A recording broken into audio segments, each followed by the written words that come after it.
આજથી અમદાવાદનો flower show શરૂ થયો છે ત્યારે મુખ્યમંત્રીથી લઈને મોટા નેતાઓ મોજના તોરા છૂટી રહ્યા છે। સરકાર આવા તાઇફાઓ પાછળ કરોડો રૂપિયા પાણીની જેમ વહાવી રહી છે, પરંતુ આ જ તાઇફાઓમાં જે પોલીસ કર્મીઓ ખડે પગે ઊભા રહીને સુરક્ષા આપે છે તેમના જ પગાર માટે સરકાર પાસે ગ્રાન્ટ નથી।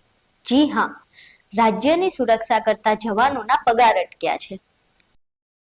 જ્યારે જિગ્નેશ મેવાણીએ બુટલેગરો સાથે સાંઠગાંઠ કરતા પોલીસના પટ્ટા ઉતરાવવાની વાત કરી હતી ત્યારે આખી સરકાર પોલીસના સમર્થનમાં મેદાને આવી હતી, પણ આજે જ્યારે એ જ પોલીસના પગારનો પ્રશ્ન આવ્યો છે ત્યારે સરકાર મૌન કેમ છે?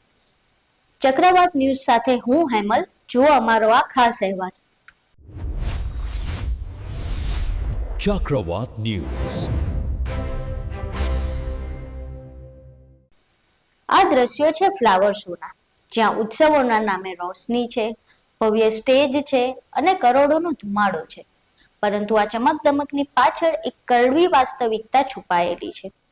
રાજ્યના હજારો પોલીસ કર્મચારીના ઘરમાં અંધારું છવાઈ ગયું છે, કારણ કે સરકાર પાસે તેમને પગાર ચૂકવવાના પૈસા નથી। એક બાજુ સરકાર મનોરંજન પાછળ તિજોરી લૂંટાવી રહી છે, તો બીજી તરફ પોલીસ વિભાગના હિસાબી અધિકારી ધવલ બવાડિયાએ પરિપત્ર જાહેર કરીને કહી દીધું છે કે પૂરતી ગ્રાન્ટ ન હોવાના કારણે પગારમાં વિલંબ થશે। સવાલ અહીં માત્ર પગારનો નથી, સવાલ છે સરકારની બેવડી નીતિનો। તમને યાદ હશે જ્યારે ધારાસભ્ય જિગ્નેશ મેવાણીએ પોલીસ કર્મીને તારો પટ્ટો ઉતરાવી દઈશ જેવું નિવેદન આપ્યું હતું ત્યારે ગૃહ રાજ્યમંત્રી હર્ષ સંઘવીથી લઈને ભાજપના તમામ મોટા નેતાઓ પોલીસના સ્વમાન માટે મેદાને આવ્યા હતા। જિલ્લા પોલીસ વડા ત્રણે હાજર છે। ફરીથી કો ડ્રગ્સ વેચાય છે, ગાંજો વેચાય છે, દારૂ વેચાય છે, પોલીસ આમાંથી કમાય છે, પોલીસના વહીવટદારો છે। આ પરિસ્થિતિ છે। મારે ફરી આવો સૂત્રોચ્ચાર ના કરવો પડે એવી તમે પાકી બાંહેધરી આપો। ભાષણો થયા હતા કે અમારી પોલીસનું અપમાન અમે સહન નહીં કરીએ, પોલીસ એ અમારું ગૌરવ છે। તો આજે સવાલ એ થાય છે કે સાહેબ, ત્યારે પોલીસના પટ્ટાની ચિંતા હતી, પણ આજે પોલીસના પેટની ચિંતા કેમ નથી? ત્યારે જે નેતાઓ પોલીસની પડખે ઊભા હતા, આજે પગાર ન મળતા જ્યારે પોલીસ કર્મીના ઘરે હપ્તા અને બાળકોની ફી અટકી છે ત્યારે તેઓ ક્યાં છે? શું પોલીસનું સન્માન માત્ર ભાષણો પૂરતું સીમિત છે? ગ્રાન્ટના અભાવે રાજ્યના તમામ police commissioner, CID crime, intelligence અને રેલવે પોલીસ સહિતના વિભાગોમાં પગાર અટક્યા છે। પોલીસ કર્મચારીઓ જાહેરમાં બોલી નથી શકતા, પણ અંદરખાને રોષ ભભૂકી રહ્યો છે।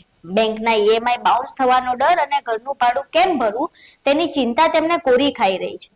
આ તરફ વિપક્ષે સરકારને આડે હાથ લીધી છે। વિપક્ષનો સીધો આરોપ છે કે રાજ્ય પર 4 લાખ કરોડનું દેવું છે અને આ દિવાળિયા વહીવટનો પુરાવો છે।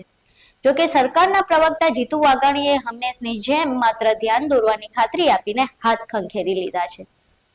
હવે જોવાનું એ રહે છે કે જે સરકાર ઉત્સવોમાં રાતોરાત કરોડોના ચેક સાઇન કરી શકે છે, તે પોતાના જ રક્ષકો માટે ગ્રાન્ટ ક્યારે રિલીઝ કરે છે?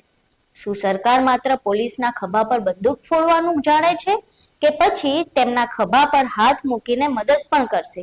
તે તો હવે આવનારો સમય જ જણાવશે। પ્રધાનમંત્રી નરેન્દ્ર મોદી એક બાજુ ભાઈચારાનો સંદેશ ફેલાવવાનો પ્રયત્ન કરી રહ્યા છે અને ત્યારે આવા સંગઠનો ઓઠા હેઠળ ગુંડાઓ વાતાવરણને બગાડ